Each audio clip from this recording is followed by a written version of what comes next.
ऐसी वीडियो रोज देखने के लिए आप मेरे वीडियो को लाइक करें, इस पे कमेंट करें और अपने दोस्तों के साथ शेयर करें। और हाँ, अगर आप इस चैनल पे नए हैं तो इसे सब्सक्राइब करना ना भूलें। यह कहानी है डेविल से शादी का एपिसोड नंबर 377 से आगे की। गौतम रंधावा को उदय प्रताप ने 24 घंटे दिए थे प्रेस कॉन्फ्रेंस करके प्रोजेक्ट राजवीर को हैंडओवर करना था। गौतम ने पहले तो ऐसा करने से मना कर दिया था, लेकिन जब उदय प्रताप ने उसके काले कारनामे गिनवाए तब जाकर गौतम को उसके आगे झुकना पड़ा था। ये जानना चाहता था कि आखिर कौन गद्दार था जिसने उदय को सारी बातें बताई थी। तब उसने अपने असिस्टेंट की सच्चाई का पता चला था। रेहान मुंबई से लौट चुका था और वो मीसा से मिलने गया था, लेकिन मीसा उससे गुस्से में थी, जिस वजह से वो रेहान से बातें नहीं कर रही थी। दूसरी तरफ प्रेस कॉन्फ्रेंस की प्रिपरेशन हो चुकी थी। गौतम रंधावा ने आकर सभी मीडिया वालों के सामने आकर अनाउंसमेंट किया कि वो प्रोजेक्ट छोड़ रहे थे। ये सुनकर मीडिया में हड़कंप मच गई थी। गौतम रंधावा जैसे जैसे सभी सवालों को हैंडल कर रहे थे, लेकिन फिर जब उनसे नहीं हुआ वो प्रेस कॉन्फ्रेंस बीच में ही छोड़कर चले गए थे। गौतम न चाहते हुए आज वो किया जो उसे नहीं करना चाहिए था। ये प्रोजेक्ट उसके लिए बहुत जरूरी था। एक तरफ से कहा जाए तो उसकी ड्रीम प्रोजेक्ट था। ड्रीम प्रोजेक्ट इसलिए क्योंकि यही प्रोजेक्ट उसे राजवीर से ऊपर लेकर जा सकता था। अगर गौतम अच्छे से सक्सेसफुली इस प्रोजेक्ट को कंप्लीट कर देता तो वो अपना एक नया नाम बना लेता। आज तक ऐसे फील्ड में सिर्फ राजवीर ही रहा था और कोई भी उसे टक्कर नहीं दे पा रहा था, लेकिन अगर गौतम इसे अच्छे से कर लेता तो वो राजवीर को मात दे सकता था। लेकिन ये गौतम की बुरी और बदकिस्मती ही थी जो ये मौका भी उसके हाथ से निकल गया था। गौतम अब ये सारी सिचुएशन हैंडल नहीं कर पा रहे थे। गौतम उस प्रेशर और बदनामी को बर्दाश्त नहीं कर पा रहा था, जिस वजह से उसने देश छोड़ने का सोचा और अपने स्टाफ से टिकट बुक करने के लिए कहा। गौतम फ्रस्ट्रेट था, उसे समझ नहीं आ रहा था कि उसके साथ क्या से क्या हो गया। अभी कुछ दिन पहले तक तो वो सेलिब्रेशन कर रहा था, लेकिन वो सब एक ही पल में उसके हाथ से निकल गया था। सच कहा है किसी ने, जो बोते हैं वही काटा जाता है। नीम के पेड़ पर आम के फल नहीं लगते हैं। आज गौतम भी अपने किए की सजा ले रहा था। दूसरी तरफ कॉलेज में रेहान मीसा से बात करने की कोशिश कर रहा था, लेकिन मीसा ने उसे पूरी तरह से इग्नोर कर दिया था। रेहान को इसका कारण समझ नहीं आ रहा था, जिस वजह से वो खुद से बोला, जब भी मैं बाहर से आता था मीसा हंसते हुए मुझसे मिलती थी, इस बार क्या हो गया है। रेहान ये सोच ही रहा था कि तभी मधु उसके पास आकर बोली, रेहान तुम आ गए। मधु को देखकर रेहान ने उसकी तरफ देखा और उसकी बात को सुनकर हाँ में सिर हिला देता है। रेहान मधु की तरफ देखते हुए बोला, मीसा को कुछ हुआ है क्या? मेरा मतलब है कि वो किसी बात से परेशान है क्या? मेरे से अच्छे से बात नहीं कर रही है। रेहान की बातें सुनकर मधु थोड़े गुस्से में बोले, सीरियसली रेहान, तुम्हें नहीं पता तुमने क्या किया है? मधु ने आज तक कभी किसी पे गुस्सा नहीं किया था, जिस वजह से रेहान थोड़ा कंफ्यूज हो गया था और उसे समझ नहीं आ रहा था कि आखिर उसने क्या किया है जो मधु इस तरह से उससे बात कर रही थी। रेहान कंफ्यूजन से बोला, मुझे कैसे पता होगा कि मीसा क्यों गुस्से में है? मैंने क्या किया है? रेहान की बातें सुनकर मधु उसे कल की सारी बातें बता दी थी। कैसे मीसा ने किसी लड़की की आवाज आई थी। उस समय के बाद से मीसा काफी परेशान थी। मधु से सारी बातें जानने के बाद रेहान बोला, अरे यार, इतनी सी बात पे वो गुस्सा है? वो लड़की तो उस शो की मैनेजर थी और मेरी एक बहुत बड़ी फैन भी थी। रेहान की बात सुनकर मधु बोली, तो उस लड़की ने तुम्हें बेबी क्यों कहा था?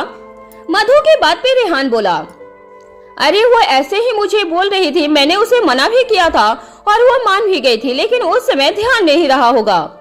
रेहान से सारी बातें सुनने के बाद मधु को विश्वास हो गया था कि रेहान की कोई गलती नहीं थी, कि यह सिर्फ एक गलतफहमी थी और अच्छा हुआ था कि कल उसने ये बात मीसा को भी समझा दिया था। मधु रेहान से बोली, रेहान, तुझे मीसा से जल्दी बात करनी चाहिए, इससे पहले की बात और आगे बढ़ जाए।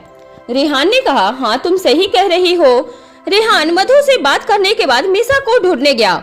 वहीं मीसा मिहिर के पास जाकर कही, मिहिर, इसकी की तबीयत ठीक नहीं है तो उसे वापस घर लेकर चला जा। मीसा की बात सुनकर मिहिर थोड़े टेंशन में बोला, क्या हुआ है इसकी को, सब ठीक है ना? मिहिर की बातों में टेंशन साफ साफ देखा जा सकता था। मीसा उसे शांत करते हुए बोली, रिलैक्स मिहिर, ज्यादा कुछ नहीं हुआ है, बस वो थोड़ी डल फील कर रही थी, इसलिए वो घर जाना चाहती है तो उसे लेकर घर चला जा। मीसा की बात सुनकर मिहिर जल्दी से इसकी के पास गया और उसके साथ उसे घर लेकर चला गया था। वहीं मीसा वहां से कैंटीन चली गई थी। रेहान कैंटीन आया और मीसा के पास बैठकर बोला, आज मौसम कितना अच्छा है ना, क्यों ना हम कहीं बाहर घूमने चले। रेहान मीसा से बात करने के लिए कुछ भी बोल दिया था क्योंकि बाहर मौसम अच्छा नहीं था बल्कि कड़कड़ाती हुई धूप थी। रेहान की बात सुनकर मीसा उसे घूरकर देखी। मीसा को ऐसे गुस्से में घूरकर देखते हुए रेहान छोटी हंसी हंसते हुए बोला, मीसी तुम मुझे ऐसे गुस्से में क्यों देख रही हो। रेहान की बातों का मीसा ने कोई जवाब नहीं दिया था और सामने की तरफ देखने लगी थी। रेहान 2-3 बार और ट्राई किया कि मीसा उससे बात करे लेकिन उसका कोई फायदा नहीं हुआ था। रेहान कुछ आगे बोलता उससे पहले ही मीसा वहां से उठकर जाने लगी। मीसा को भागता हुआ देखकर रेहान भी उसके पीछे जाते हुए बोला, मीसा सुनो ना, मेरी बात सुनो मीसा। रेहान उसे आवाज दिए जा रहा था लेकिन मीसा ने उसकी तरफ एक बार भी नहीं देखा था और आगे जाने लगी थी। रेहान वहां खड़ा खुद से बोला, ये तो सुन ही नहीं रही है, अब क्या करूं मैं। रेहान परेशान सा हो गया था क्योंकि मीसा उसकी बात नहीं सुन रही थी। मीसा को देखकर यही लग रहा था कि वो रेहान से बहुत ही गुस्से में थी। रेहान की तरफ एक बार भी पलटकर वो नहीं देख रही थी। रेहान मीसा के पीछे जाने लगा था और उसे रोकने की कोशिश कर रहा था। मीसा वहां से निकलकर पार्क में जाकर बैठ गई। तभी मधु की नजर मीसा पे गई और वो मीसा के पास आकर बोली, मीसा रेहान से बात हो गई। मधु की बात को सुनकर मीसा ने उसकी तरफ देखा और बोली, मैं क्यों बात करूं उससे, कोई बात नहीं करनी है मुझे उससे। मीसा की बात को सुनकर मधु समझ गई थी कि मीसा अभी भी रेहान से गुस्से में थी और वो रेहान की कोई बात नहीं सुन रही थी। मधु मीसा को समझाने के लिए कुछ बोलने ही वाली थी कि तभी मधु ने देखा कि रेहान भी वहां आ गया था। रेहान जल्दी से मीसा के पास आकर बोला, मीसी मेरी बात तो सुनो, देखो कल जो कुछ भी हुआ वो सिर्फ एक मिसअंडरस्टैंडिंग थी, मुझे एक्सप्लेन करने का मौका तो दो। रेहान की बातों पे मधु भी उसका साथ देते हुए बोली, हाँ मीसा एक बार उसकी बात तो सुन लो, जो हुआ उसमें रेहान की कोई गलती नहीं थी। मधु की बात सुनकर मीसा बोली, तू चुप कर, मुझे अच्छे से पता है किसकी गलती थी और किसकी नहीं। मीसा की बात सुनकर मधु शांत हो गई थी। रेहान अपनी सफाई देते हुए बोला, तुम्हें कुछ नहीं पता है इसलिए मुझे बताने दो। रेहान की बात सुनने के बाद मीसा का गुस्सा एकदम से ब्लास्ट हो गया और वो बोली, अच्छा मुझे कुछ नहीं पता, एक लड़की अचानक से आई और तुम्हें बेबी कहकर बोल रही थी और तो और जब मैंने उसके बारे में पूछा तो कोई जवाब नहीं, सीधे कॉल कट के उसके बाद कॉल पिक भी नहीं करना। मुझे सच सच बताओ तुम मुंबई में अपने कौन से शो के लिए गए थे। मीसा का गुस्सा उसकी बातें सुनकर रेहान को कुछ कहते ही नहीं बना था। वो बेचारे की शक्ल बनाकर मधु की तरफ देखने लगा था। मीसा को इतने गुस्से में शायद ही उसने पहले बार देखा था। रेहान को अभी यही शुक्र बना रहा था कि यहाँ पर इसकी नहीं थी, वरना पिछली बार तो रेहान मीसा के साथ होते हुए भी इसकी से पीट गया था और इस बार मीसा ही उसे ये सब बोल रही थी। इस बार तो इसकी उसे दिन में तारे जरूर दिखा देती। रेहान को शांत देखकर मीसा बोली, अब क्या हुआ, मुंह में शब्द नहीं है क्या, बोलो अब कुछ क्यों नहीं बोल रहे हो। मीसा की बातें सुनकर रेहान बोला, अरे तुम मुझे कुछ बोलने दोगे तब न कुछ कहूंगा, तब से तुम ही बोले जा रही हो। रेहान की बात में मीसा चुप हो गई थी और उसके बोलने का वेट करने लगी थी। मीसा को शांत देखकर रेहान ने उसे सारी बात बताई जो हुआ था। वो सब सुनने के बाद भी मीसा को देखकर नहीं लग रहा था कि वो मान गई थी। रेहान मीसा के एक्सप्लेनेशन देखकर समझने की कोशिश कर रहा था कि आखिर उसके मन में क्या चल रहा था। रेहान थोड़ी देर शांत रहा और फिर बोला, मीसी क्या हुआ, तुम चुप क्यों हो। रेहान की बात सुनकर मीसा बोली, क्योंकि मेरे पास कहने के लिए शब्द नहीं है। तुम्हारे शो की मैनेजर आराम से तुम्हें बेबी कह रही थी और तुम उसे मना भी नहीं कर पाए, और तो छोड़ो वो लड़की भी ऐसे कैसे बोल सकती है। मीसा की बातों को सुनकर रेहान बोला, इसमें क्या है, बहुत सारे फैंस अपने आर्टिस्ट को बेबी, जान, सोना, डार्लिंग जैसे शब्द से यूज करते हैं। रेहान की बात पे मीसा बोली, ठीक है फिर मैं भी तुम्हारे सामने अपने फेवरेट एक्टर को ऐसे ही बुलाऊंगी। मीसा तुम बात को कहां से कहां लेकर जा रही हो, जो भी हुआ उसके लिए I am so sorry. Rehan ने माफी मांगते हुए कहा। रेहान की बात को सुनकर मीसा बोली, ठीक है जो हुआ सो हुआ, लेकिन मुझे ये बताओ कि तुमने मेरा फोन क्यों कट कर दिया था। मैंने नहीं कट किया था, वो तो नेटवर्क इशू हुआ था जिस वजह से अपने आप कट हो गया था, और दोबारा कॉल इसलिए नहीं किया क्योंकि मैं तुम्हें जल्दी आकर सरप्राइज देना चाहता था, लेकिन मुझे क्या पता था कि यहाँ पहले से ही एक सरप्राइज मेरा वेट कर रहा है। रेहान ने मीसा से कहा। रेहान की बातें सुनकर मधु को हंसी आने लगी थी। बेचारा जब मुंबई से निकला था तो ये सोचकर निकला था कि उसे देखकर मिसा खुश हो जाएगी, लेकिन जहाँ तो कुछ और ही बात हो गई थी। रेहान ने 2-3 बार मिसा से माफी भी मांगी, तब जाकर कहीं मिसा ने उसे माफ किया था। वहीं दूसरी तरफ गौतम रंधावा के साथ जो हुआ उस वजह से सभी न्यूज चैनल की ब्रेकिंग न्यूज थी और न्यूज चैनल बार बार उसे दिखाए जा रहे थे, जिस वजह से गौतम इरिटेट हो चुका था। उसे समझ नहीं आ रहा था कि अचानक से चीजों में कौन सा रुख ले लिया है। कल तक तो जो उसके काबू में थी वो सभी चीजें आज रेत की तरह उसके हाथ से निकल रही थी और अब हालत ऐसे हो गए थे कि वो इस देश में नहीं रहना चाह रहा था। गौतम इस समय एयरपोर्ट पे था और एयरपोर्ट पे भी यही न्यूज चल रही थी। गौतम का दिल कर रहा था कि वो टीवी ही तोड़ दे, लेकिन वो ऐसा सिर्फ मन में सोच सकता था, हकीकत में ऐसा कुछ नहीं कर सकता था।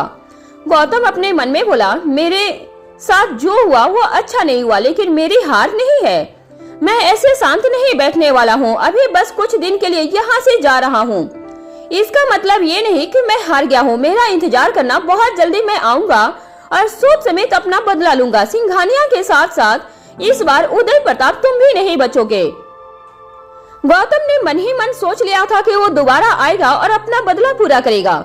जो उसके साथ हुआ था उससे दुगुना लौटा कर देगा। गौतम इस वक्त अपने गुस्से और अपमान की आग में चल रहा था। कुछ देर में गौतम रंधावा अपनी फ्लाइट में बैठ गया और फ्लाइट थोड़ी ही देर में उड़ान भर दी थी। गौतम आज हार कर जा रहा था, लेकिन उसके मन में बदले की जो भावना थी वो कम होने की जगह और बढ़ गई थी। उसने तय कर लिया था कि जिस दिन वो वापस आया उस दिन के बाद सबकी बर्बादी तय थी, लेकिन ऐसा क्या सच में हो पाएगा? अपने मन में सोच लेना और उसे करने में बहुत फर्क होता है। इस कॉन्फ्रेंस के बाद गौतम रंधावा पे बहुत सारे सवाल उठने लगे थे, जिससे वो परेशान हो चुका था और उन सभी सवाल से बचने के लिए वो देश छोड़कर चला जाएगा। लेकिन जाते जाते उसने अपने मन में ये सोच लिया था कि वो वापस आकर अपना बदला जरूर लेगा। वहीं दूसरी तरफ मिसा रेहान से गुस्सा थी और उसकी बात नहीं सुन रही थी। रेहान बहुत कोशिश कर रहा था उससे बात करने की, लेकिन उसका कोई फायदा नहीं हो रहा था। आखिर में मधु ने रेहान को मिसा के गुस्से का कारण बताया और उसके बाद रेहान ने मिसा से बात की थी और उसे सारी सिचुएशन भी समझाई थी। रेहान की बात सुनने के बाद वह मान गई थी। मिसा को शांत देखकर रेहान बोला, मिसा आगे से कोई भी ऐसी बात हो तो प्लीज तुम मुझे डायरेक्टली पूछ लेना, ऐसे गुस्सा मत होना, मुझे बहुत डर लगता है। रेहान की बात सुनकर मिसा ने हाँ में सिर हिलाया और फिर उससे आगे बोली, आई एम सॉरी रेहान, मेरी भी गलती थी जिस वजह से यह सब कुछ हुआ, तुम इतना परेशान हुए।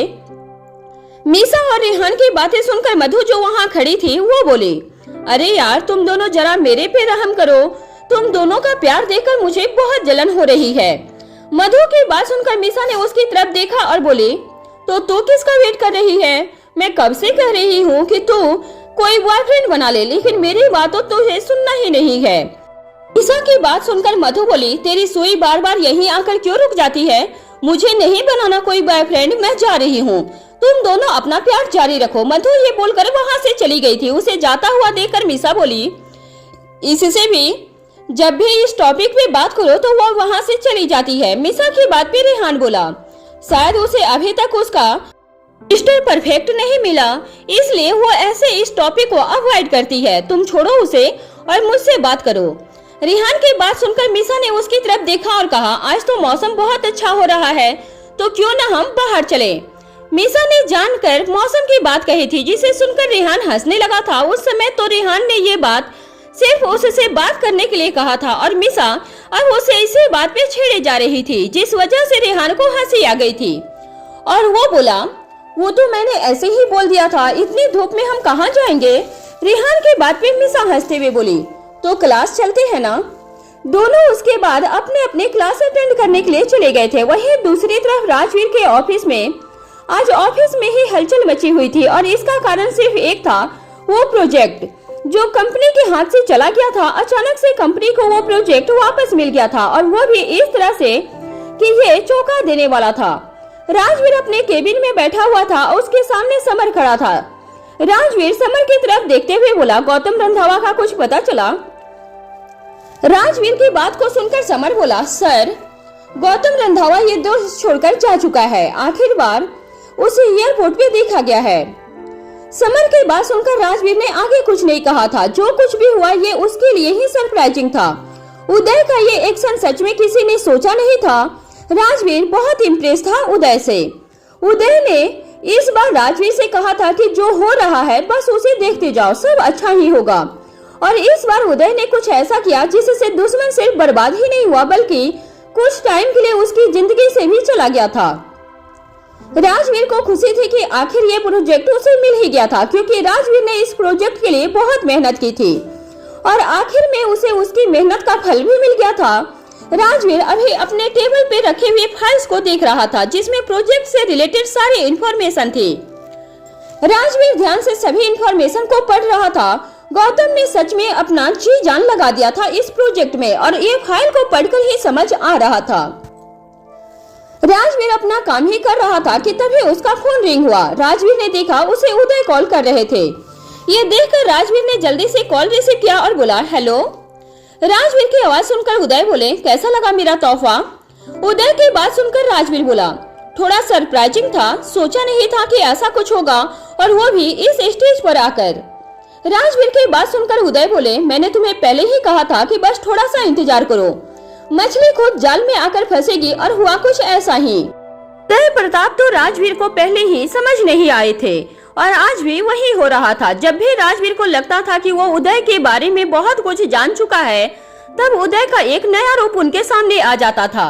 इस बार भी कुछ ऐसा ही हुआ था। राजवीर को लगा था कि ये प्रोजेक्ट उसके हाथ से गया, लेकिन अचानक से उदय के एक एक्शन की वजह से जैसे ये प्रोजेक्ट गया था वैसे ही उसके पास वापस आ गया था। राजवीर कुछ देर शांत रहा, फिर बोला, आपको देखकर लगता नहीं कि आप सच में इसकी के डैड हो। राजवीर की बात सुनकर उदय कंफ्यूज हो गए थे कि अचानक से राजवीर इसकी का टॉपिक क्यों बीच में लेकर आया था। उदय कंफ्यूजन में बोला, कहना क्या चाहते हो तुम राजवीर? उदय की बात पे राजवीर बोला, मेरे कहने का मतलब है कि आप दोनों के इंटेलिजेंस में कितना अंतर है। आप इतने दूर का सोच लेते हो और इसके से दूसरे दिन का भी नहीं सोचा जाता। राजवीर की बात पे उदय को हंसी आ गई थी और वो हंसते हुए बोले, तुम मेरे सामने मेरी ही बेटी के बारे में बोल रहे हो? राजवीर बोला, हाँ, तो मैं खुद को कंट्रोल नहीं कर पाया। राजवीर की बात पे उदय ने कहा, वेल, इसमें गलती तुम्हारी भी कहीं ना कहीं है। तुम उसकी बातों को मान जाते हो जिस वजह से वो तुम्हारे ऊपर डिपेंड हो गई है। उदय की बात सुनकर राजवीर कुछ सोचते हुए बोला, ठीक है, लेकिन अब तो वो मेरी बात नहीं मानती है, तो आप ही क्यों नहीं कहते हो कि थोड़ा पढ़ाई को लेकर सीरियस हो जाए? राजवीर की बात सुनकर उदय प्रताप को समझ नहीं आया कि वो क्या कहें। वो डायरेक्टली जाकर तो इसकी से ये नहीं कह सकते थे, क्योंकि इसके को कहाँ पता था कि वो उसके फादर थे। ये बात तो कुछ ही लोग जानते थे। राजवीर को भी समझ आया कि उसने क्या बोल दिया है। इससे वो ठीक करते हुए बोले, मैंने ऐसे ही बोल दिया, वैसे प्रोजेक्ट के लिए थैंक यू। उदय राजवीर की बात सुनकर हंसे और कॉल कट कर दिया था। राजवीर वापस से काम में लग गया। ये प्रोजेक्ट मिलने के बाद राजवीर का काम और बढ़ गया था, क्योंकि एक तरह से देखा जाए तो ये अनप्लान्ड था। राजवीर आज पूरे दिन मीटिंग में ही रहा था। कैसे प्रोजेक्ट करना है, क्या क्या स्टेप आगे के होंगे, कैसे प्लानिंग होगी, ऑर्गेनाइजिंग क्या होगी, कितने मटेरियल लगेगा और कितना काम ऑलरेडी हो चुका था, ये सारी बातों के लिए मीटिंग 1 by 1 हो रही थी। सारे ही डिपार्टमेंट के काम बढ़ गया था। काम करते हुए रात के करीब 8 बज चुके थे और राजवीर अभी तक काम कर रहा था। तभी समर ने आकर राजवीर को टाइम का बताया। तब जाकर राजवीर को ध्यान आया कि काम करते हुए टाइम क्या हो गया है। टाइम देखने के बाद राजवीर बोला, अच्छा हुआ तुमने टाइम का बता दिया, मुझे ध्यान ही नहीं रहा था कि इतना लेट हो गया हूँ मैं। राजवीर ये बोलकर अपना सामान लिया और घर के लिए निकल गया था। कुछ देर के बाद राजवीर घर पहुंच गया था और रूम में जाकर देखा कि इसकी और रीवा दोनों ही सो रहे थे। राजवीर उनके पास गया और दोनों के सर पे किस किया और फिर टाइम देखा जो 8:30 बता रहा था। राजवीर इसके को सोया हुआ देखकर बोला, इतनी जल्दी सो गई या कॉलेज से आकर ही सो गई थी? राजवीर ने सोचा क्यों न इसके को उठाया जाए, लेकिन वो बहुत ही आराम से सो रही थी, जिस वजह से राजवीर का मन नहीं हुआ था उसे उठाने का। राजवीर ने सामान रखा और खुद वॉशरूम में चला गया था। दूसरी तरफ रूही अपने रूम में थी। तभी समर रूम में आया। उसे देखकर रूही बोली, आज इतने लेट कैसे हो गए? रूही की बात सुनकर समर उसे जवाब देते हुए बोला, तुमने न्यूज नहीं देखा? आज हमारी कंपनी को एक नया प्रोजेक्ट मिला है, जिस वजह से काम ज्यादा था और करते हुए टाइम का पता भी नहीं चला। समर की बात सुनकर रूही उसे हाँ करते हुए बोली, आज किसी ने भी न्यूज नहीं देखा था, सब दिन भर बैठकर सिर्फ बातें ही कर रहे थे। और मुझे ये बताओ, क्या इस प्रोजेक्ट की वजह से तुम और बिजी होने वाले हो? समर बहुत बिजी रहता था, जिस वजह से वो रूही को ज्यादा टाइम नहीं दे पाता था और रूही हमेशा उसे यही शिकायत करती थी। रूही के सवाल के पीछे छुपे हुए उसके एहसास को समर अच्छी तरह से समझ रहा था। उसे भी ये बात पता थी कि पिछले कुछ दिनों से वो रूही को ज्यादा टाइम नहीं दे रहा था। रूही के सवाल का जवाब देते हुए समर बोला, नहीं, इस प्रोजेक्ट में मेरा कोई काम नहीं है। आज मीटिंग ज्यादा थी, जिस वजह से सर को लेट हो गया था। समर की बात सुन रूही स्माइल के साथ बोली, तब तो ठीक है, वरना मुझे लगा था कि ये प्रोजेक्ट तुम्हें और भी ज्यादा बिजी करने वाला है। रूही ने ये कहा और समर को किस करने लगी थी। वहीं राजवीर के रूम में राजवीर वॉशरूम से बाहर आया और देखा कि इसकी अब जाग चुकी थी। असल में इसकी की नींद राजवीर के आने के बाद ही कच्ची हो गई थी। इसकी को जगा हुआ देखकर राजवीर उसके पास आया और बोला, क्या हुआ इसकी, आज तुम इतनी देर तक सोती रही? राजवीर की बात सुनकर इसकी बोली, वो बस डल सा लग रहा था इसीलिए। इसकी की बात सुनकर राजवीर को उसकी टेंशन होने लगी, तो इसकी ने उसे शांत किया और बोला, आप कितनी जल्दी परेशान हो जाते हो, ये नॉर्मल है। वैसे मुझे ये बताइए कि आप आज लेट क्यों आए? इसकी की बात सुनकर राजवीर बोला, तुम्हें कैसे पता मैं लेट आया हूँ, तुम तो सो रही थी। इसकी राजवीर के सवाल का जवाब देने के लिए उसके गीले बाल में अपना हाथ डालकर बोली, इसकी वजह से पता चल रहा है मुझे, आप अभी शावर लेकर आ रहे हो। इसकी की बात सुनकर राजवीर ने उसके लिप्स पे हल्के से किस किया और कहा, तुम तो समझदार हो गई हो। इसकी तपाक से बोली, मैं तो हमेशा से थी। इसकी की बात पे राजवीर हंसने लगता है और फिर दोनों ने डिनर किया और आज दिन भर क्या क्या हुआ था इस बारे में बातें भी की थी। राजवीर हमेशा की तरह इसकी को अच्छे से पढ़ाई के लिए बोल रहा था। दूसरे दिन के 7 बज रहे थे और राजवीर रीवा के साथ बाहर से घूमकर आ चुका था। रीवा हमेशा सुबह 6 बजे या उससे पहले जाग जाती थी। राजवीर जब रूम में आया तो उसने देखा कि इसकी भी जाग गई थी। ये थोड़ा चौंका देने वाला था राजवीर के लिए, इसलिए वो इसकी के पास गया और वो बोला, क्या हुआ इसकी, आज तुम जल्दी जाग गई हो? राजवीर की बात सुनकर इसकी ने उसकी तरफ देखा और कहा, हाँ, क्योंकि आज मैं कॉलेज टाइम पे जाकर अच्छे से पढ़ाई करना चाहती हूँ। इसकी की ये बात भी राजवीर के लिए थोड़ी असहज थी। उसे समझ नहीं आ रहा था कि रात को इसकी ने नींद में कौन सा सपना देख लिया था जो आज सुबह वो पढ़ाई को लेकर इतनी ज्यादा मोटिवेट थी। खैर, जो भी सपना रहा हो, राजवीर को यही विश कर रहा था कि इसकी को वो सपना रोज देखे। इसकी मिसा के साथ टाइम पे कॉलेज गई और उससे बोली, मिसी लाइब्रेरी में चलकर पढ़ते हैं। इसकी की बात सुनकर मिसा और मधु, जो दोनों पास में ही आ रहे थे, वो भी शौक हो गई थी। आज तक इसकी कभी लाइब्रेरी नहीं गई थी और गई भी थी तो पढ़ने तो बिल्कुल भी नहीं, इसलिए ये काफी शॉकिंग था दोनों के लिए। मिसा का ऐसा रिएक्शन देखकर इसकी कुछ बोलने को ही हुई थी कि तभी उसकी नजर मधु पे गई, जो सेम रिएक्शन के साथ खड़ी हुई थी। इसकी उन दोनों की तरफ देखकर चिढ़ते हुए बोली, तुम दोनों चलोगे मेरे साथ कि मैं अकेली जाऊं? इसकी की बात सुनकर मिसा अपने होश में वापस आते हुए बोली, आर यू श्योर न कि तुम लाइब्रेरी जाना है तुम्हें और पढ़ने ही जाना है? मिसा की बात को आगे बढ़ाते हुए मधु बोली। उन दोनों की तरफ देखकर इसकी बोली, ओके फाइन, तुम दोनों को नहीं जाना तो मैं अकेले ही जा रही हूँ। इसकी की बात सुनकर मिसा और मधु ने साथ में कहा, अरे नहीं नहीं नहीं, हम भी आ रहे हैं, तुम रोकना। ये बोलकर वो दोनों भी इसकी के साथ लाइब्रेरी में चले गए थे। इसकी के एग्जाम करीब आ रहे थे, जिस वजह से वो अपना पूरा ध्यान पढ़ाई पे दे रही थी। इसकी इस बार अपनी स्टडी को लेकर थोड़ी सी सीरियस थी और अपने पूरे मन से पढ़ाई कर रही थी, जिससे राजवीर भी देखकर खुश था। इसकी मिसा और मधु आज अपने कॉलेज की लाइब्रेरी में बढ़कर पढ़ाई कर रही थी। इसकी जल्दी से अपनी लाइब्रेरी नहीं जाती थी पढ़ने के लिए, लेकिन आज वो यहाँ भी आ गई थी। इसकी अपने बुक्स में डूबी हुई थी। तभी मिसा उसे देखकर बोली, क्या बात है इसकी, इस बार तो तुझे देखकर लग रहा है कि तू टॉप करेगी। मिसा की बात सुनकर इसकी ने उसकी तरफ देखा और बोली, तू भी तो पढ़ रही है, मैंने तुझे कहा कि तू टॉप करेगी। इसकी की बात से मिसा हंसते हुए बोली, यार तू चिढ़ क्यों रही है, मैंने इतनी मेहनत करते हुए तुझे पहली बार देखा है। आई एम श्योर कि भाई खुद भी सरप्राइज हो गए होंगे तुझे देखकर ऐसे। मिसा की बात पे इसकी बोली, हाँ, लेकिन मैंने उसके ऊपर ज्यादा ध्यान नहीं दिया है, मुझे जल्दी से सिलेबस खत्म करना है, वो भी बहुत सारा सिलेबस भी है। इसकी की बात सुनकर मधु एग्री करते हुए बोली, हाँ यार, सिलेबस तो बहुत सारा है, हमने ध्यान दिया ही नहीं पहले और अब सारा एक साथ करना पड़ रहा है। लाइब्रेरी में बहुत सारे स्टूडेंट बैठे हुए थे और अपनी पढ़ाई कर रहे थे। सभी की हालत एक समान ही थी। सभी अपने अपने किताबों में खोए हुए थे। आसपास क्या हो रहा था किसी को कोई खबर नहीं थी। इसकी अब लगभग पढ़ते हुए थक चुकी थी और टेबल पे सर रखकर बैठकर बोली, मैं तो थक गई। इतनी थकान होती है क्या पढ़ाई करने से? इतना तो मैं डांस प्रैक्टिस से भी नहीं थकती थी। इसकी की बातों से मिसा एग्री होते हुए बोली, हाँ यार तू सही कह रही है, सच में ये सब बहुत थका देने वाला है। तीनों बातें के साथ साथ पढ़ाई भी कर रहे थे। तभी लाइब्रेरी में रेहान आया उन सभी को ढूंढते हुए। रेहान को देखकर इसकी मिसा से बोली, इसे भी चैन नहीं है। इसकी की आवाज और उसकी बात को रेहान ने भी सुन लिया था और वो मिसा के बगल में बैठते हुए इसकी से बोला, कैसे रहेगा चैन?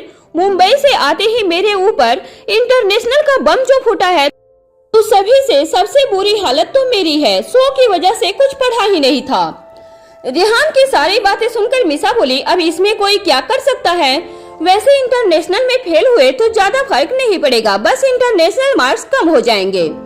फाइनल रिजल्ट में मिसा की बातों को सुनकर रेहान ने उसे देखकर कहा, बस यही तो नहीं चाहता हूँ। थोड़े भी मार्क्स कम हुए थे, रिजल्ट खराब ही हो जाएगा और मुझे ये बर्दाश्त नहीं होगा।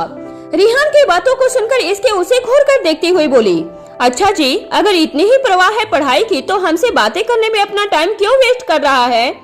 पढ़ाई कर इसकी जगह। इसकी की बातें सुनकर रेहान ने उसकी तरफ देखा और बोला, हाँ तो मैं पढ़ूंगा ना, तो क्यों इतना चिढ़ रही है मेरे रिजल्ट के बारे में सुनकर? कहीं तुझे इस बात का बुरा तो नहीं लग रहा है कि मेरा रिजल्ट अच्छा आता है और तेरा नहीं? रेहान तो चुप हो जा, मुझे बहुत गुस्सा आ रहा है तेरी बातों को सुनकर। इसके उसे चिप करवाते हुए बोली। मिसा और मधु आप देख सकते थे कि ये दोनों इतने मामूली से टॉपिक को कितना बड़ा बनाकर लड़ने वाले थे। दोनों की हिस्ट्री भी ऐसे ही रह चुकी थी कि दोनों किसी भी बात पे और कहीं भी लड़ाई कर सकते थे। इन दोनों को बस एक कारण मिलना चाहिए और उसके बाद दोनों ही किसी 5 साल के बच्चे की तरह लड़ने लगते थे। अभी भी ऐसा ही हो रहा था। बिना सिर पैर की बातों पे दोनों लड़ाई कर रहे थे। मिसा उन दोनों को धीरे से बोलने के लिए कह रही थी क्योंकि दोनों की ही आवाज थोड़ी तेज हो गई थी और वो लोग अभी लाइब्रेरी में बैठे हुए थे। उन दोनों की वजह से उसे भी लाइब्रेरी से निकाल दिया जा सकता था, जिस वजह से मिसा इसकी को चुप करवाते हुए बोली, इसकी क्या कर रही है? शांत हो जाना, अभी लाइब्रेरी में है। अगर तुम दोनों ऐसे ही तेज आवाज में लड़ते रहे थे तो हमें लाइब्रेरी से निकाल दिया जाएगा, फिर पढ़ते रहना और टॉप करते रहना। मिसा की बातों पर दोनों में से किसी पे असर नहीं हुआ था और इसके उसे देखकर बोली, तू मुझे क्या बोल रही है? इसे बोलना देख नहीं रही है कैसे अपने ही गुणगान किए जा रहा है? इसके के बात पे मिसा कुछ बोलती तभी रेहान ने कहा, हाँ तो मैं अच्छे से पढ़ता हूँ और अच्छा रिजल्ट आता है, और यही नहीं मैं जो काम करता हूँ वो बहुत अच्छे से करता हूँ। तुझे इस बात से जलना है तो जल जा। इसकी बोली, जले मेरी जुत्ती। दोनों की आवाज तेज हो चुकी थी जिसे सुनकर सारे स्टूडेंट डिस्टर्ब हो रहे थे और उन दोनों की तरफ देखने लगे थे। तभी वहाँ लाइब्रेरी में मौजूद टीचर आए और उन दोनों की तरफ देखकर बोले, क्या हो रहा है यहाँ पर? ये लाइब्रेरी है, प्लेग्राउंड नहीं जो इतना शोर मचा रहे हो। टीचर की आवाज सुनकर मिसा और मधु ने उनकी तरफ देखा और फिर मिसा ने मधु को अपने हाथ से इशारा दिया वहाँ से हटने का। सभी की नजर इसकी और रेहान पे थी, जिस वजह से मिसा और मधु आराम से वहाँ से निकलकर लाइब्रेरी के दूसरी तरफ चली गई थी, क्योंकि उन्हें भी रेहान और इसकी के साथ देखने पर टीचर लाइब्रेरी से निकाल देते और वो दोनों अभी पढ़ना चाह रही थी। वहाँ से थोड़ी दूर जाकर मिसा धीरे से मधु से बोली, दोनों के दोनों पागल हैं, ऐसे लड़ रहे थे जैसे इनकी पर्सनल लाइब्रेरी हो, और सर यहाँ से निकाल देंगे ना तब पढ़ने में ही रह जाएंगे ये दोनों। मिसा की बात को सुनकर मधु बोली, मुझे समझ नहीं आता है ये दोनों इतना क्यों लड़ते हैं? मधु की बात पे मिसा बोली, इनकी पहली मुलाकात ही लड़ते हुए हुई थी, तुम्हें याद नहीं है क्या? इस पर मधु बोली, हाँ मुझे याद है, लेकिन अब तो इन्हें नहीं लड़ना चाहिए। उसके बाद मधु कुछ देर शांत रहकर फिर से बोली, लेकिन ये दोनों अब कब तक ऐसे लड़ने वाले हैं? मुझे लगता है बुढ़ापा आ जाएगा तब भी ये दोनों ऐसे ही लड़ने वाले हैं। मिसा बोली। वहीं अब टीचर ने दोनों को लाइब्रेरी से बाहर जाने के लिए कह दिया था, बिना मन के, लेकिन अब दोनों को बाहर जाना पड़ा था। लाइब्रेरी के बाहर आकर इसकी बोली, सब तेरी वजह से हुआ है, मैं कितने आराम से पढ़ रही थी लेकिन तूने आकर मेरा दिमाग खराब कर दिया, क्या जरूरत थी वह सब बोलने की? इसकी की बात को सुनकर रेहान ने उसकी तरफ देखा और थोड़ा सरप्राइज होते हुए बोला, अच्छा जी, सब मेरी गलती है। रिजल्ट की बात को सुनकर किसे मिर्ची लगी थी और मुझे उल्टा सीधा बोलने लगी थी। इसकी ने रेहान की ओर देखा और उसे लहजे में जवाब देते हुए बोली, अच्छा जी, अब इसमें गलती मेरी हो गई। तू ही मेरी तरफ से देखकर मुझे ऐसे बोल रहा था, जिससे सुनकर मुझे गुस्सा आ गया। और क्या? और अब तेरी वजह से लाइब्रेरी से निकाल दिया गया। अब मैं कैसे पढ़ूंगी? ऐसे तो मेरा एक दिन मिस हो जाएगा और मैंने बुक भी इशू नहीं करवाई है। इसकी थोड़ी सी दुखी हो गई थी और उसे ऐसे देखकर रेहान ने अपने नरम आवाज में कहा, अरे तो कोई बात नहीं, देख मुझे भी तो निकाल दिया गया है ना। और रही बात बुक की, तो आजकल इंटरनेट पे सारी दुनिया है, तो बुक की क्या बात, हम पार्क में चलते हैं, वहाँ जाकर पढ़ते हैं। तुझे अगर कोई डाउट आ जाए तो मुझसे पूछ लियो। रेहान की बातों को सुनकर इसकी ने हाँ में सिर हिला दिया और उसके साथ बाहर पार्क में चली गई थी। अभी उन दोनों को देखकर कोई भी ये नहीं कह सकता था कि कुछ देर पहले ये दोनों बुरी तरह से लड़ रहे थे या उन्हें लाइब्रेरी से डांट कर निकाल दिया गया था। इस वक्त दोनों ही साथ में अभूत की तरह आराम से पढ़ाई कर रहे थे और रेहान एक अच्छे भाई की तरह इसकी के सारे डाउट को क्लियर करते हुए उसे पढ़ा रहा था। रेहान का पढ़ाने का स्टाइल भी बहुत अच्छा था और उससे इसकी के सारे कंसेप्ट भी क्लियर हो रहे थे। इसकी रेहान की तारीफ करते हुए उससे बोली, अब मैं मान सकती हूँ कि तू सच में बहुत अच्छा रिजल्ट लाता होगा। I mean, इतने सारे टॉपिक तुझे आते हैं और मुझे भी कितने अच्छे से पढ़ा दिया। इसकी की बातों को सुनकर रेहान खुश होते हुए बोला, तो तुझे ये सारी बातें झूठ लग रही थी, अब देखा मैं कितने अच्छे से पढ़ाता हूँ। इसकी ने रेहान की बातों पे हामी भरी थी। दूसरी तरफ रूही अपने रूम में बैठकर काम कर रही थी। उसे 2-3 प्ले लिखना था जिससे वो आगे यूज कर सके। इस बार रूही को नया और सोसाइटी से रिलेटेड टॉपिक पे प्ले लिखने का सोच रही थी, जिसे किसी वैसे ही मौके पे यूज किया जाए। अभी कॉलेज में एग्जाम चल रहा था, जिस वजह से रूही का ज्यादा काम नहीं था वहाँ पे।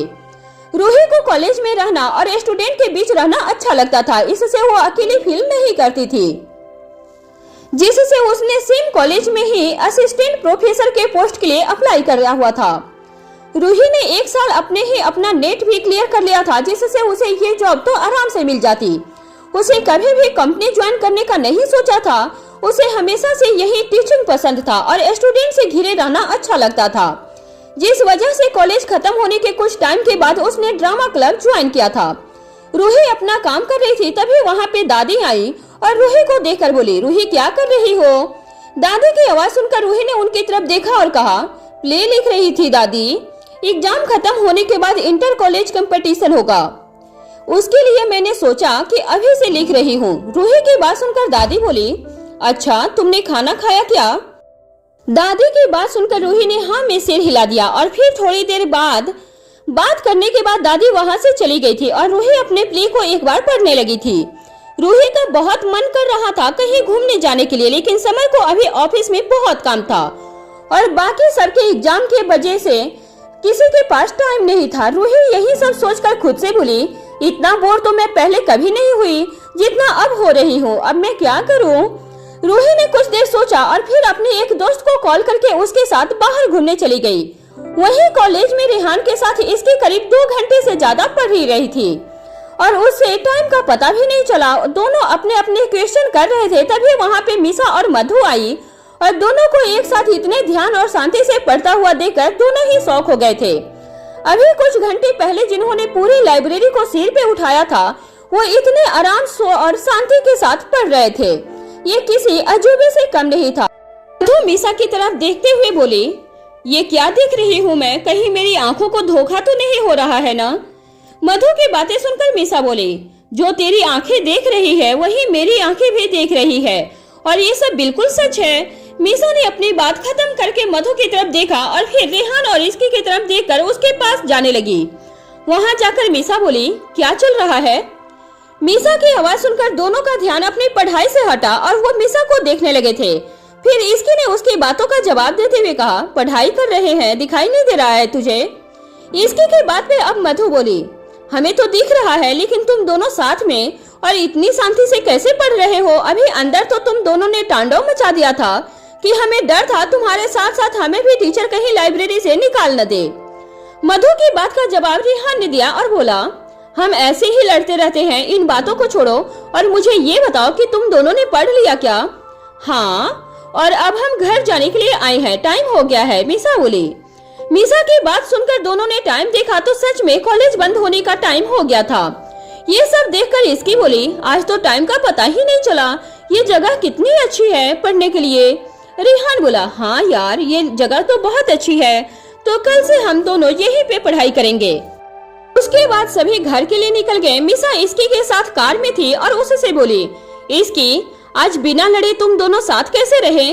मिसा की बात को सुनकर इसकी बोली, हम दोनों को ही पढ़ना था तो साथ में ही पढ़ने लगे और मुझे जहाँ भी दिक्कत हो रही थी रेहान उसे समझा रहा था, जिस वजह से मुझे ज्यादा दिक्कत नहीं हुई थी। मिसा ने अब इसकी की बात पे कुछ नहीं कहा था और थोड़ी देर में दोनों घर पहुँच गए थे।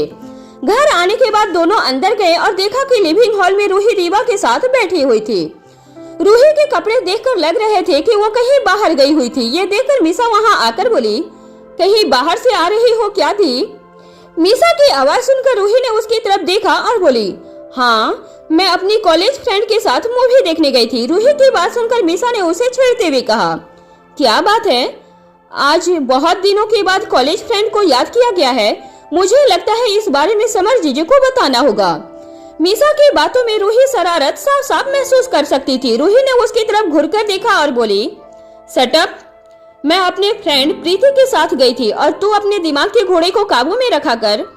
रूही की बात सुनकर इसकी हंसते हुए बोली, सही कहा दी, इसका दिमाग बहुत चलने लगता है।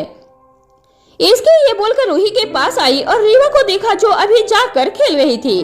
इसकी को देखकर रीवा उसकी गोद में आने की कोशिश करने लगी थी, जो देख इसके हंसते हुए उसे गोद में लेकर बोली, मेरी बच्ची को मेरी याद आ रही थी क्या? इसकी को रीवा को ऐसे बोलता देखकर मिसा बोली, बस दे दिया जवाब इसने, मेरी बातें समझती है, तुझे पता है मैं जब इसके नाम से पुकारती हूँ तो रिस्पॉन्स भी देती है। इसकी रीवा के गाल पे किस करते हुए बोली। इसके के किस करने के बाद ही रीवा खिलखिलाकर हंसने लगी थी, जिसे देखकर मिसा बोली, अब इसकी आवाज कितनी खुलने लगी है ना? मिसा की बात का जवाब देते हुए इसकी बोली, हाँ। दोनों रीवा में लगे थे तभी रूही बोली, अच्छा मैं रूम में जा रही हूँ चेंज करने के लिए। रूही ये बोलकर वहाँ से चली जाती है। मिसा भी बोली, हाँ मैं भी जा रही हूँ, फिर मिलकर बातें करते हैं। मिसा के जाने के बाद इसकी भी रीवा को लेकर रूम में चली गई थी और उसके साथ कुछ देर तक खेलने लगी थी। इन दिनों एग्जाम की वजह से वो अच्छे से रीवा के साथ टाइम भी स्पेंड नहीं कर पा रही थी, लेकिन वो हमेशा कोशिश करती कि कुछ घंटे वो रीवा के साथ बिताए, उसके साथ खेले और उससे बातें भी करे। वैसे भी कॉलेज की वजह से वो आधे से ज्यादा दिन बाहर ही रहती थी, लेकिन जैसे ही वो घर आया करती रीवा के साथ टाइम को स्पेंड करती थी। अभी भी इसकी बिना अपने कपड़े चेंज किए ही रीवा के साथ ही खेलने रही थी कि तभी राजवीर भी ऑफिस से आ गया था। राजवीर ने जैसे ही अपने रूम में एंटर किया, उसे रीवा की हंसती हुई आवाज सुनाई दी, जिसे सुनकर उसके चेहरे पे भी एक मुस्कान आ गई थी और राजवीर उसके पास गया और देखा कि इसकी रीवा के साथ खेल रही थी। दोनों ही इस वक्त हंस रहे थे और इस नजरों ने राजवीर को एक अलग सा ही सुकून दे दिया था। दिन भर की थकान जो राजवीर को थी, ये नजारा देखकर उसे ऐसा लगा मानो सारी थकान एक बार में ही चली गई है। इस दुनिया में जिससे वो सबसे ज्यादा प्यार करता था, वो दोनों उसके सामने और इतने खुश थे। ये लम्हा ही काफी था राजवीर को खुशी देने के लिए। राजवीर ने अपना फोन निकाला और दोनों की एक पिक क्लिक की और उसके बाद उनके पास जाकर बोला, आज तो कोई बहुत खुश है। राजवीर की आवाज सुनकर इसकी को ध्यान आया कि राजवीर रूम में आ चुका था। इसकी रीवा के साथ खेलने में इतनी मगन थी कि उसे पता ही नहीं चला था कि राजवीर रूम में आ चुका था। राजवीर की बात सुनकर इसकी उसकी तरफ देखते हुए बोली, आप कब आए? इसके के बाद फिर राजवीर बोला, बस अभी अभी, जब तुम रीवा के साथ खेलने में पूरी तरह से बिजी थी। राजवीर की बात सुनकर इसकी ने रीवा की तरफ देखा, जो अब राजवीर की तरफ देख रही थी और अपना हाथ आगे करने लगी थी, जैसे कि अब वो राजवीर की गोद में जाना चाह रही हो। ये देखकर इसकी बोली, इतनी देर से मैं खिला रही थी और आपको देखते ही साथ ही आपके गोद में जाना चाहती है, ये तो गलत बात है। राजवीर अब तक रीवा को गोद में ले चुका था और उसे देखते हुए बोला, इसमें क्या गलत है? अगर रीवा अपने डैड के पास आना चाहती है तो। राजवीर की बात सुनकर इसकी थोड़ा सा चिढ़ गई और आगे कुछ नहीं कही। वो फिर उठी और राजवीर से बोली, मैं चेंज करने जा रही हूँ। उसकी वॉशरूम में चली गई और राजवीर रीवा को गोद में लिए इधर उधर टहले जा रहा था। राजवीर को एहसास था कि इसकी को एक बार फिर से उससे जलन हुई है, पर अब इससे वो कुछ नहीं कर सकता था। दूसरी तरफ दादी लिविंग हॉल में बैठी हुई थी और उनके सामने वाले सोफे पे मिहिर, रूही बैठे हुए थे। दादी वहाँ बैठकर एक सर्वेंट से बोली, राजवीर के रूम में जाकर इसकी को बुलाकर लाना। उसके ऑर्डर को सुनकर वो सर्वेंट राजवीर के रूम की तरफ गई। वहीं मिहिर ये सब देखकर बोला, दादी मुझे समझ में नहीं आ रहा है कि आप क्या चाहते हो। आपने हम सबको ऐसे यहाँ क्यों बुलाया है? थोड़ी देर शांत बैठ, सब पता चल जाएगा, दादी ने मिहिर से कहा। उसकी बात सुनकर मिहिर बड़बड़ाते हुए रूही के कान में बोला, किसी ने कुछ कांड किया है क्या, जो दादी पनिशमेंट देने के लिए सबको बुला रही है? मिहिर की बात पे रूही बोली, नहीं तो आज किसी ने कुछ नहीं किया, दादी ऐसे ही सबको बुला रही होंगी, उसका मन नहीं लग रहा होगा। रूही की बात मिहिर को सही लगी थी, दादी का भी मन नहीं लग रहा होगा, जिस वजह से वो सबको बुला रही थी। मिसा जो कॉलेज से आने के बाद सो गई थी, वो नींद भरी आंखों के साथ वहाँ आई और बोली, दादी मैं कितनी गहरी नींद में थी और आपने जगा दिया। मिसा की बात सुन दादी बोली, ये कोई टाइम है सोने का? शाम के टाइम सोने से तबीयत खराब होती है। मिसा दादी के बगल में आकर बैठते हुए बोली, कोई तबीयत नहीं खराब होती है, ये सब आपको डराने के लिए कहा जाता होगा। मिसा की बात पे रूही हंसते हुए बोली, जो भी चीज तेरे खिलाफ जाती तू ऐसे ही उसके बारे में बोलती है। मिसा के आगे कुछ देर बाद इसकी भी वहाँ आ गई थी और दादी को देखकर बोली, आपने बुलाया क्या दादी? इसकी के सवाल को सुनकर दादी ने उसे बैठने के लिए कहा था। सबके आ जाने के बाद मिहिर बोला, लीजिए, जिनको भी आपने बुलाया था सब आ गए हैं, अब तो आगे की बात बताइए। मिहिर के सवाल को सुनकर दादी बोली, कोई जरूरी बात नहीं है, वो तो तुम सबके साथ बहुत दिन हो गए थे समय बिताए, इसलिए बुलाया, थोड़ा समय मेरे साथ भी बिता लिया करो, बात का क्या भरोसा। दादी की बात सुनकर मिसा उसके गले लगकर बोली, बस इतनी सी बात थी, उसके लिए आपने हमें यहाँ बुलाया। मैं वादा करती हूँ अब से कॉलेज से आने के बाद रोज आपके रूम में आऊंगी और इसकी को भी घसीटते हुए लाऊंगी। मिसा की बात पे दादी उसके गाल पे हाथ रखकर कही, तू ही तो मेरी सबसे अच्छी बच्ची है। दादी और मिसा को देखकर मिहिर बोला, अच्छा और हम नहीं है क्या? आपके कहने पे मैं सबसे पहले यहाँ आया था और आप उसे सारा प्यार दिए जा रही है, ये ठीक नहीं है दादी। मिहिर की बातें सुनकर रूही और इसकी हंसने लगे थे। दादी ने मिहिर से कहा, मैंने ऐसा इसलिए कहा क्योंकि सबसे पहले आने के बाद भी तू मेरे से इतना दूर जाकर बैठा और मिसा आते ही मेरे पास बैठ गई थी, बस इतनी सी बात है, मैं अभी आया आपके पास। ये बोलकर मिहिर अपनी जगह से उठकर दादी के पास आकर बैठ गया था और उसके बाद सभी ने दादी के साथ बातें भी की थी। ट्रिप से आने के बाद सभी अपनी अपनी लाइफ में खो गए थे, जिस वजह से दादी के साथ सच में कोई टाइम नहीं बिता पा रहा था और इसीलिए आज दादी ने सबको अपने पास बुलाया था। बातें करने के बाद इसकी वापस अपने रूम में गई और देखा कि अब राजवीर अपना काम कर रहा था और रिवा झूले में सो रही थी। इसकी को देखकर राजवीर बोला, क्या हुआ, किस लिए दादी ने बुलाया था? इसके राजवीर के पास जाकर बैठते हुए बोली, उनके साथ काफी समय से हमने सबने टाइम स्पेंड नहीं किया था, इसलिए उन्होंने हमसे कहा कि हम उनके साथ थोड़ा टाइम स्पेंड किया करें। इसके की बात को सुनकर राजवीर ने आगे कुछ नहीं कहा और सोचने लगा कि वो भी बहुत टाइम से दादी के पास नहीं गया था। राजवीर अपने सोच में था, तभी इसकी आगे बोली, मुझे अभी पढ़ाई करना है, एग्जाम बहुत पास है। इसकी की बात सुनकर राजवीर बोला, ठीक है तुम पढ़ाई करो और कुछ समझ ना आए तो पूछ लेना, मैं कुछ नहीं कहूँगा। राजवीर के बात पे इसकी हंसते हुए बोली, अगर ऐसी बात है तो बहुत टॉपिक है जो मुझे समझ में नहीं आ रहा है, आप समझा देंगे क्या? आज पहली बार इसकी ने राजवीर को सामने से कहा था कि वो उसे पढ़ा दे, वरना डर की वजह से इसकी कभी भी राजवीर को पढ़ाने के लिए नहीं बोलती थी। कभी राजवीर ही उसे पढ़ाने बैठता था तो इसकी कोई न कोई बहाना देकर वहाँ से भागने की कोशिश करती थी, लेकिन इस बार इसकी खुद सामने से बोली। राजवीर भी ये सुनकर हैरान हो गया था। वो हमेशा इसके से बोलता था कि कुछ समझ ना आए तो उससे पूछ ले, लेकिन इसकी नहीं आती थी। इस बार राजवीर इसकी की अपनी पढ़ाई की तरफ सीरियस भी देख रहा था, जिससे वो बहुत खुश था कि इसके अपने करियर को लेकर थोड़ी तो सीरियस हो रही थी। राजवीर को शांत देखकर इसकी बोली, क्या हुआ राजवीर, आप किस सोच में घूम रहे हो? इसकी की आवाज सुनकर राजवीर अपने सोच से बाहर आया और बोला, तुम सच में अभी मुझसे पढ़ना चाहती हो? राजवीर का सवाल सुनकर इसकी बोली, हाँ आपने सही सुना, और अभी आपने ही तो कहा था कि आप मुझे कुछ नहीं कहेंगे और मैं आराम से आपसे अपने डाउट पूछ सकती हूँ। हाँ ठीक है, क्या पढ़ना है बताओ अब, राजवीर ने इसकी से कहा।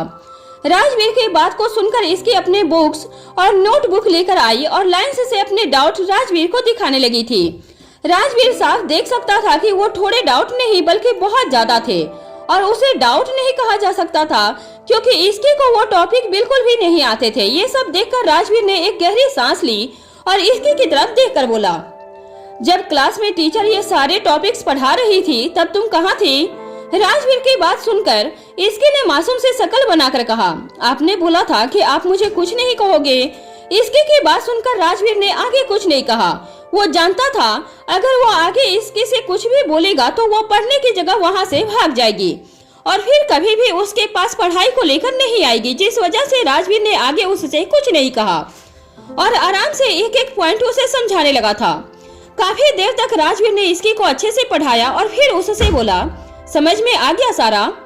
राजवीर की बात को सुनकर इसकी ने खुशी से सर हिला दिया था। इस बार उसे उम्मीद थी कि एग्जाम में वो अच्छा स्कोर करेगी क्योंकि इस बार वो पूरे दिल से और पूरी मेहनत कर रही थी। कुछ ही दिन में एग्जाम स्टार्ट होने वाले थे और ये सिर्फ इंटरनेशनल थे जिसके लिए पहली बार इसकी इतनी ज्यादा मेहनत कर रही थी। राजवीर ने जैसे ही इसकी के सारे डाउट क्लियर किए तो इसकी को खुद में बहुत कॉन्फिडेंस फील हुआ था। इसकी सोने ही जा रही थी कि उसने सोचा उसे एक बार अपना फोन चेक कर लेना चाहिए। उसने जैसे ही अपना फोन देखा तो उस पर 3 मिस कॉल थे। इसकी ने कॉल ओपन किया और देखा तो मिसा के कॉल थे। इसकी ने अपना फोन रीवा की वजह से साइलेंट कर दिया था, लेकिन जैसे ही उसने मिसा का कॉल देखा तो उसे लगा कि जरूर मिसा को कोई ऐसा डाउट आया होगा जिससे उसे हेल्प चाहिए होगी। इसकी ने मिसा को कॉल लगाया लेकिन उसका कॉल अभी बिजी आ रहा था। राजवीर ने इसकी को फोन चलाते हुए देखा तो उससे कहा, इसकी मैंने तुम्हें सोने के लिए कहा था और तुम ये फोन लेकर बैठ गई हो। राजवीर को लगा कि इसकी इंस्टाग्राम पर कुछ न कुछ देख रही होगी। तभी इसकी ने राजवीर से कहा, मैं कोई फोन नहीं चला रही हूँ बल्कि मिसा का कॉल था इसलिए उसे कॉल कर रही हूँ। राजवीर ने जैसे ही इसकी की बात सुनी तो उसे लगा जैसे कुछ प्रॉब्लम हो गई होगी इसलिए मिसा ने कॉल किया होगा। उसने इसकी से कहा, मिसा ने इस टाइम कॉल किसी रीजन से ही किया होगा। मिसा ने आज तक इसकी और राजवीर को इस टाइम डिस्टर्ब नहीं किया था, लेकिन आज जब उसने इस वक्त कॉल किया तो राजवीर को भी महसूस हुआ कि मिसा कुछ तो प्रॉब्लम में होगी।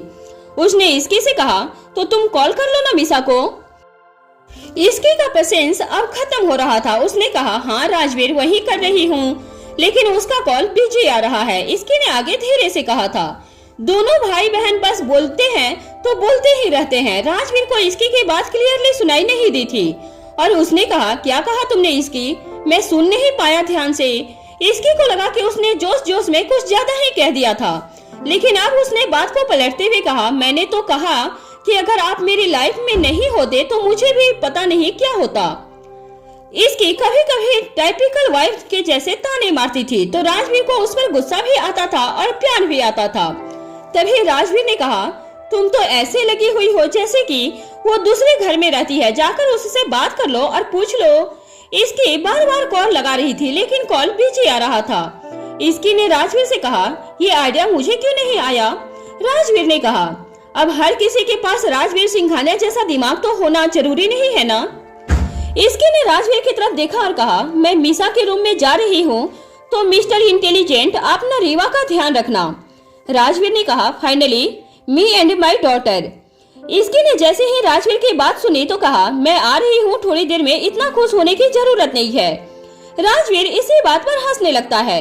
इसकी ने जैसे ही मिसा के रूम पर नॉक किया तो मिसा ने दरवाजा खोला। वो अभी भी कॉल पर ही बात कर रही थी। इसकी ने इशारे से पूछा, क्या हुआ? लेकिन मिसा ने हाथ से रुकने का इशारा किया और फिर से बात करने लगी थी। इसकी को ये देखकर इतना गुस्सा आया कि वो तो एक अपनी नींद का टाइम खराब करके यहाँ आई थी और मिसा उसे वेट करने को बोल रही थी। उसने मिसा के हाथों से फोन लेकर रख दिया और कहा, मैं अपनी नींद को छोड़कर तुझसे बात करने आई हूँ और तू यहाँ फोन पर लगी है। मिसा ने इसकी से कहा, इसकी एक बार फोन तो दे दो, मैं रेहान को बाय कर दूं। इसकी ने फोन को अपने कान पर लगाया और कहा, रेहान गुड नाइट बाय, अब मिसा मेरे साथ में है। इसकी ने रेहान का फोन काटा और मिसा से कहा, एक तो मुझे इतने फोन करके डरा दिया, ऊपर से अब नाटक कर रही है। मिसा ने इसकी से कहा, उल्टा चोर कोतवाल को डांटे, कितने कॉल किए मैंने तुझे, लेकिन तुझे अपने पति के अलावा कुछ और दिखता ही कहाँ है, तो मेरा कॉल भी नहीं दिखा होगा। मिसा ने इसकी को चिढ़ाते हुए कहा। इसकी ने मिसा की बात का जवाब दिया, अच्छा मेरा पति तेरा क्या लगता है, जाकर बताऊं उन्हें। कि उनकी प्यारी बहन क्या कह रही थी उनके बारे में। इसकी ने अपनी बात कही और बाहर जाने की एक्टिंग करने लगी। मिसा को लगा कि इसकी ने उससे मजाक को सच मान लिया था, इसलिए उसे रोकते हुए कही, नहीं इसकी, मैं तो बस मजाक कर रही थी, तू भाई को इस बारे में कुछ नहीं कहना। इसकी मिसा की हालत को देखकर जोर जोर से हंसने लगी थी और उसने कहा, अच्छा अच्छा नहीं जा रही हूँ, लेकिन अब ये तो बता कि तूने कॉल क्यों किया था मुझे। जैसे ही इसकी बेड पर बैठी तो मिसा के जान में जान आई और उसने कहा, इसकी मुझे कुछ टॉपिक में अभी भी डाउट है, इसलिए मैंने सोचा तुमसे पूछ लूं। इसकी समझ ही गई थी कि मिसा रात तक रेहान से बात की होगी और जैसे ही बुक उठाए होगी तो उसे कुछ डाउट आए होंगे, इसलिए उसने कॉल किया था। इसकी ने मिसा से कहा, चल बता मुझे, तेरी हेल्प करती हूँ मैं। मिसा ने बुक उठाई और इसकी को जो जो टॉपिक उसे समझ में नहीं आ रहे थे उस पर टिक लगाकर दिखा दिया था। इसकी ने जैसे ही देखा तो वो मिसा पर गुस्सा होते हुए बोली, मिसा कभी कभी तू हद करती है, अब तुझे याद आ रहा है ये सब? जब रेहान से बात कर रही थी तब तुझे याद नहीं आया था कि तुझे पढ़ना भी है? मिसा ने कहा, इसकी मैंने तुझे एक बात नहीं बताई है अभी तक। मिसा की आवाज में थोड़ी उदासी आ गई थी। इसकी ने पूछा, कौन सी बात मिसा? न जाने कितने राज है तेरे पास। मिसा ने उसके और रेहान के बीच मुंबई टूर वाले टाइम जो कुछ भी हुआ था खुलकर इसकी को बता दी थी। इसकी ने भी उसे समझाया कि रिलेशनशिप में बिना पूरी बात जाने शक नहीं करना चाहिए। मिसा ने इसकी से कहा, इसकी मुझे न सच में कल के लिए डर लग रहा है, अगर तूने अभी मेरी मदद नहीं की तो मुझे कुछ भी नहीं आने वाला है। इसकी ने मिसा को शांत करते हुए कहा, मिसी तू हाइपर मत हो, चल अभी तू पूरा ध्यान यहाँ पर रख, मैं तेरी हेल्प करती हूँ। इसकी ने इस बार एग्जाम के लिए बहुत अच्छे से तैयारी की थी, इसलिए वो मिसा की मदद भी कर पा रही थी। इसकी ने राजवीर को बता दिया था कि वो मिसा के साथ और पढ़ रही थी। दोनों एक साथ बैठकर पढ़ने लगी। इसकी का कॉन्फिडेंस देखकर मिसा ने कहा, यार मुझे लगता है कि इस बार तू कहीं टॉप ना कर ले, अगर ऐसा हुआ तो डैड ने मुझे बहुत डांट पड़ने वाली है। इसकी ने कहा, आई बड़ी डांट का डर रखने वाली, अगर तुझे डैड का इतना ही डर होता ना तो तू यूं टाइम वेस्ट नहीं करती। मिसा अब पढ़ते पढ़ते थक गई थी, इसलिए उसने इसकी से कहा, काश कुछ ऐसा होता कि हम किताब को अपने सर पर रखते और सारा का सारा कंटेंट हमारे दिमाग में ट्रांसफर हो जाता। इसकी उसकी बात सुनते ही हंसने लगती है। फिर उसने किताब को साइड में रखा और मिसा से कही, लगता है अब तुझे सो जाना चाहिए। मिसा ने भी उबासी लेते हुए कहा, हाँ नींद तो मुझे आ रही है। इसकी ने मिसा से कहा, चल अब मैं सोने जा रही हूँ, वरना मॉर्निंग में तो मेरी नींद नहीं खुलने वाली है। इसकी अपने कमरे में धीरे से गई क्योंकि वो राजवीर और रीवा को नहीं उठाना चाहती थी। उसने देखा कि राजवीर और रीवा दोनों एक जैसे पोजीशन में ही सो रहे थे। उसने धीरे से अपना फोन निकाला और दोनों की एक फोटो ले ली थी। फिर वो भी उनके पास सो गई। वही दूसरी सुबह रीवा रात को जल्दी सोई थी, इसलिए वो सुबह भी बहुत जल्दी उठ गई थी। रीवा उठकर बिल्कुल नहीं रोई, बल्कि अपने हाथों और पैरों को चलाते हुए खेलने लगी थी। इसकी और राजवीर अभी भी गहरी नींद में सो रहे थे कि रीवा खिसकते खिसकते राजवीर के पास आ गई थी। उसे जैसे ही रीवा का एहसास हुआ वो उठा और उसे अपने ऊपर बिठाकर खिलाने लगा था। तभी रीवा और वो साथ में खेलने लगे थे।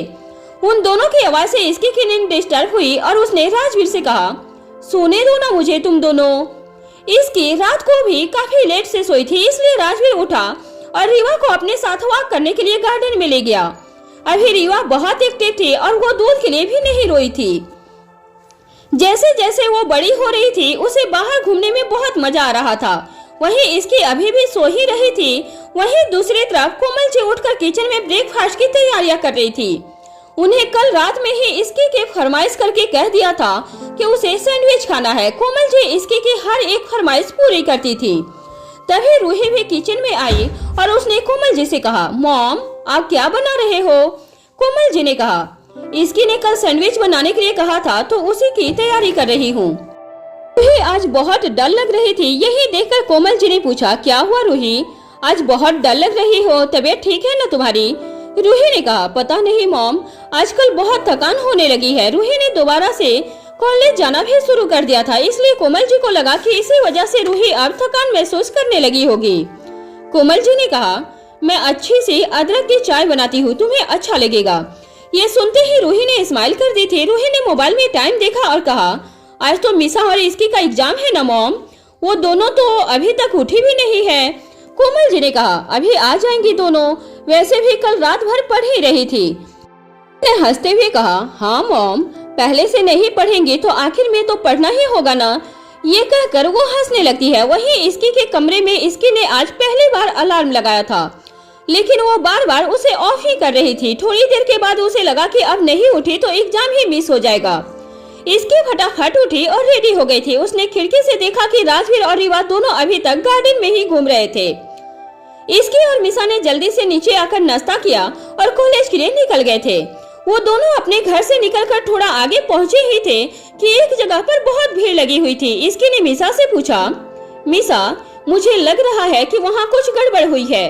मिसा ने घड़ी देखते हुए कहा, अभी ये सोचने का टाइम नहीं है यार, हम ऑलरेडी लेट हो गए हैं। उस भीड़ की वजह से सड़क पर ट्रैफिक जाम हो गया था, जिससे उनकी गाड़ी आगे नहीं जा पा रही थी। मिसा ने कहा, इसकी तो इधर ही बैठ, मैं आगे देख कर आती हूँ कि कितना टाइम लगेगा। मिसा ये कहकर आगे चली जाती है और पता करने लगती है, लेकिन वो जैसे ही अपनी गाड़ी के पास वापस आई तो उसने देखा कि गाड़ी में इसकी नहीं थी।